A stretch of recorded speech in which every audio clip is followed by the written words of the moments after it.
Evelyn had always harbored dreams of a vacation at a California resort, but the demands of her life prevented her from finding the time. She was a single parent, tirelessly working to provide for her two cherished children, Leo and Anna. They were the center of her universe, and she understood this better than anyone else. The small age gap between them fostered a strong bond, and they often engaged in creative play with a plethora of toys, ranging from miniature dolls to hefty plastic trucks. As she gazed at Leo and Anna, Evelyn couldn't help but revel in the joy of having such wonderful children. Yet, amidst her otherwise content life, one thing cast a shadow: her husband's untimely demise 2 years prior under mysterious circumstances. Evelyn's husband, George Michael, was a successful businessman who frequently traveled for work, sometimes to neighboring cities or even states. His dedication brought prosperity and financial stability to their family. On a seemingly ordinary day, George had breakfast with his family and kissed them goodbye before leaving for work. "Darling, I'll be late today. We have an important meeting scheduled and I must be there," he said before departing. Little did Evelyn know that these would be his last words. Throughout the day, an unexplained anxiety gnawed at her, and when the phone rang that evening, she already sensed the impending tragedy. Regrettably, her worst fears were confirmed when an indifferent police officer informed her of her husband's death in a car crash. It was revealed during the investigation that, in a rush to reach the crucial meeting, George had exceeded the speed limit and lost control of his car on a treacherous section of the highway. The vehicle tumbled into a ditch, flipped over several times, and was engulfed in flames. Despite the car's near-total destruction, rescuers managed to recover George's charred remains.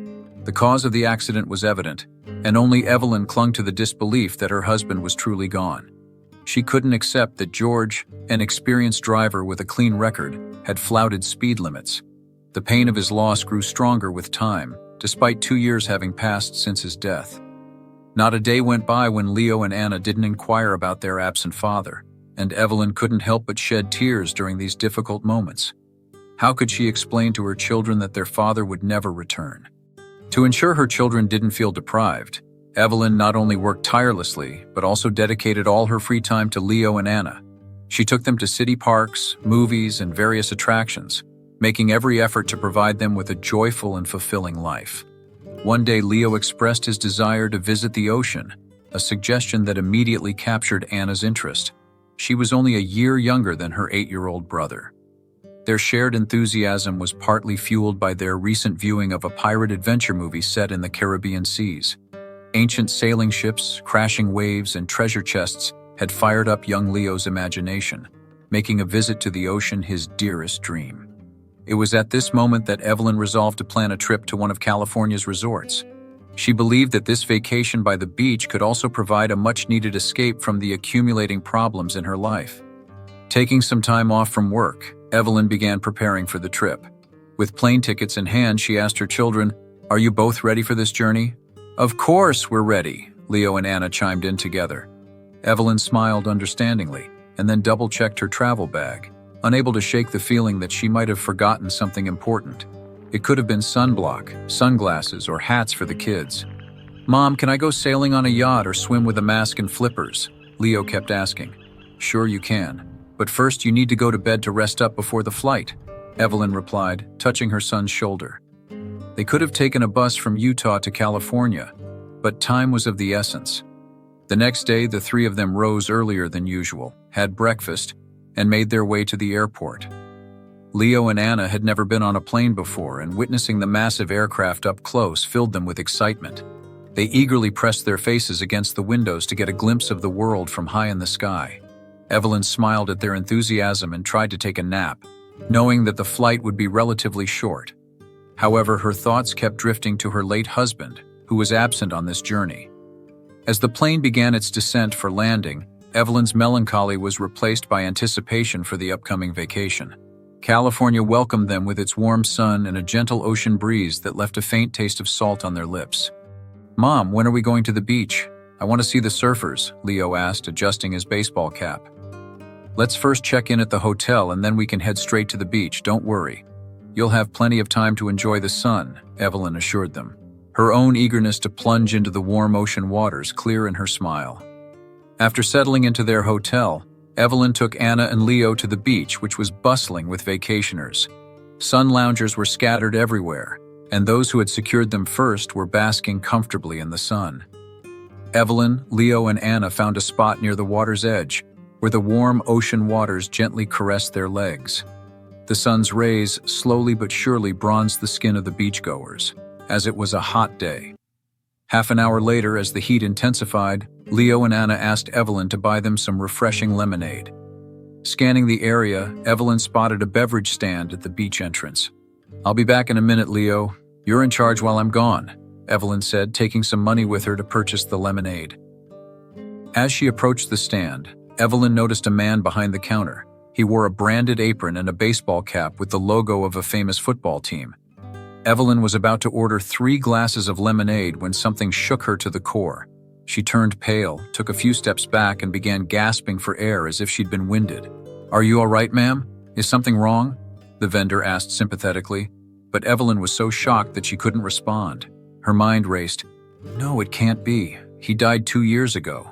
The people waiting in line began to express their impatience and asked Evelyn to step aside, but she couldn't tear her gaze away from the man selling lemonade. The stranger in the branded apron bore an uncanny resemblance to her late husband. Evelyn couldn't fathom it, thinking, "But it can't be George. Why would he pretend to be someone else?" Meanwhile, the booth's owner, a pregnant woman in her 30s, approached the lemonade vendor. "Henry, you're taking too long with each customer. You've got people waiting again," she chided with irritation. This scene only added to Evelyn's confusion. She wondered, are they in a relationship? This can't be happening. George is married and has 2 children. Evelyn struggled to keep her emotions in check, unable to find answers to her questions. Still in a state of bewilderment, Evelyn bought lemonade from another vendor and returned it to her children. All the while, she was trying to make sense of the situation and find the truth. She decided to take the kids back to the hotel for the time being. "Mom, we just got here," Leo voiced his disappointment. "Don't worry, dear. We'll definitely come back to the beach later today. In the meantime, you can watch some cartoons with Anna back at the hotel," Evelyn replied, attempting to sound confident and convincing. After leaving the kids at the hotel, she returned to the beach, this time with a different purpose in mind. She kept a watchful eye on the lemonade seller, who looked like an exact replica of her late husband. Evelyn didn't have to wait long. The man soon ran out of lemonade and, removing his apron, began preparing to go home. "I'll finally discover where you live, George," Evelyn whispered, tailing the man. It turned out that Henry resided half a mile from the city beach, in a large house with red tiles and ivy-covered walls. As George's look-alike entered, Evelyn hurried to the door and knocked softly. She thought, the moment of truth has arrived. To her disappointment, the door was opened by the pregnant owner of the lemonade stand. She glanced at Evelyn with displeasure and blurted out, "What do you need? The hotel is at the end of the street." "I don't need a hotel. I came to find out the truth about my husband George," Evelyn said with agitation. The woman's eyes filled with fear and despair, her trembling lips turning as pale as chalk.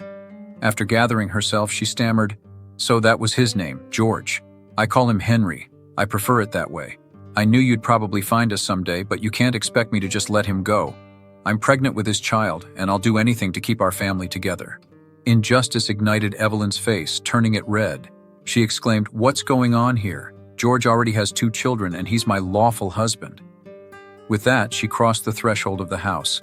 The homeowner, however, wasn't willing to give in easily. Her eyes smoldered with hatred and anger.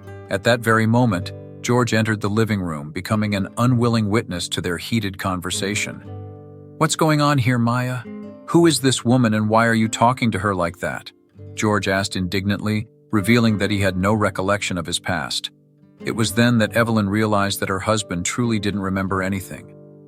"I'm your real wife, George. You have 2 kids named Leo and Anna," she shouted, tears welling in her eyes.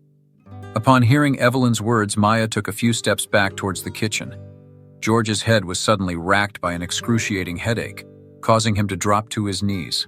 Thoughts and memories from his past coalesced into a single illuminating insight. He exclaimed, I remember everything. I'm not Henry. My name is George Michael." Overcome with emotion, Evelyn ran to her husband and embraced him. In their moment of vulnerability, they lost sight of the homeowner, whose hand slowly crept toward a kitchen knife. "If you won't be with me, you won't be with anyone," Maya declared, and lunged at George with the knife. Fortunately, George managed to sidestep the attack, with the blade only grazing his shoulder. He quickly grabbed the distraught woman's hand and pushed her to the floor. Meanwhile, Evelyn dialed 911. Half an hour later, the ordeal was over. It was revealed that Maya Green had a mental disorder that, left untreated, had turned her into a sociopath. 2 years ago, she had found a man lying on the side of the road as she was returning to California from Utah. The stranger bore a head wound, which led Maya to surmise that he had likely been assaulted. Her assumption was not far from the truth. Here is what had transpired that fateful night. George had picked up a hitchhiker, unaware of the danger he harbored. After a violent attack by the hitchhiker, the assailant commandeered George's car and sped away. However, his lack of skill behind the wheel led to him losing control of the vehicle a few miles down the road, resulting in a fiery crash, ending the carjacker's life. What made it even more astonishing was that instead of seeking medical attention for George, Maya took him to her home in California. It's hard to pinpoint her exact motivation for doing so. Perhaps it was her yearning to alleviate her loneliness, and she concocted a deception to fill the void. Nevertheless, Maya hadn't considered that the truth would eventually come to light. The reunion of George and Evelyn after 2 years of separation was a resounding confirmation of this. Now, Maya was obligated to undergo mandatory treatment at a psychiatric clinic. Meanwhile, Evelyn and George were enjoying their vacation at one of California's finest resorts. Reunited at last, the couple pledged their unwavering faithfulness and vowed never to part again. As Leo and Anna looked upon their contented parents, they were certain that the promise would endure, and they anticipated numerous oceanside vacations in their future.